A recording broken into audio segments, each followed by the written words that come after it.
আপনাদের এবং আমাদের মৌরি ম্যাজিক চ্যানেলে জানাই সবাইকে অনেক স্বাগত। ভেটকি ভাপা, ইলিশ ভাপা তো আমরা বাঙালিরা অনেক খেয়েছি, কিন্তু আজকে বানাবো একদম নতুনত্ব একটা পদ। আপনারা কি কখনো মাছের ডিমের ভাপা খেয়েছেন? হ্যাঁ, এটা কিন্তু আমার জন্য একদম প্রথমবার।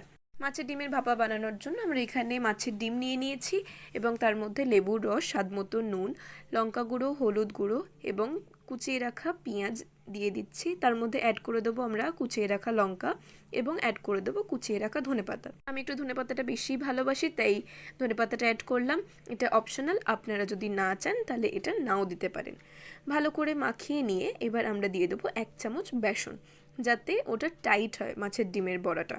এবারে কড়ার মধ্যে তেল গরম করে নিয়ে আমরা এক এক করে মাছের ডিমগুলো ভেজে নেব। মাছের ডিমগুলো ভেজে নেওয়ার পরে আমরা একটা পাত্রের মধ্যে সাইড করে তুলে দিচ্ছি।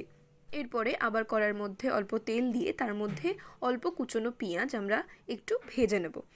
কোনো কিছুর ভাপা হবে আর সর্ষের তেল হবে না, এটা তো হতেই পারে না। বাঙালিদের জন্য এটা একদম প্রয়োজনীয়। সবার বাড়িতেই কিছু থাকুক না থাকুক, টিফিন ক্যান কিন্তু সবার বাড়িতেই থাকে বাঙালিদের।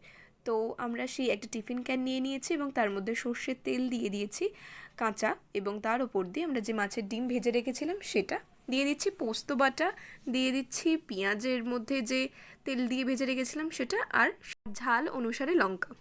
এবারে আমরা কড়ার মধ্যে হাফ কড়া জল দিয়ে তার মধ্যে ক্যানটা বসিয়ে তার উপর দিয়ে নোড়া দিয়ে আমরা রেখে দেবো, ভাপানো হতে দেব। ভাপানো হয়ে গেলে সেটাকে নামিয়ে নিয়ে একটা পাত্রের মধ্যে ঢেলে নেব। মানে পোস্ত আর সর্ষের তেল ভাপার জন্য ভীষণ জরুরি, আমরা এটা সবাই জানি।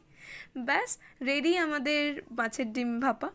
এটাকে সুন্দর করে আমরা সার্ভ করে নিয়েছি। এবার আপনাদেরকে ভেঙে দেখাবো। দেখুন পোস্ত আর সর্ষের তেল কীরকমভাবে ভাসছে। আর মাছের ডিম তো অলওয়েজ ফেভারিট আমার। আশা করছি আপনাদেরও ভীষণ ভালো লাগবে। আপনারাও কিন্তু বাড়িতে এভাবে বানিয়ে একবার খেয়ে দেখতে পারেন। অবশ্যই ট্রাই করবেন এই রেসিপিটা। আমার জন্য নতুনত্ব এবং আমি জানি আপনাদের জন্য নতুনত্ব, এবং খেয়ে কেমন লাগলো আমাকে কিন্তু কমেন্ট বক্সে জানাতে একদম ভুলবেন না। আজকের মতো এইটুকুই, দেখা হচ্ছে পরের ভিডিওতে।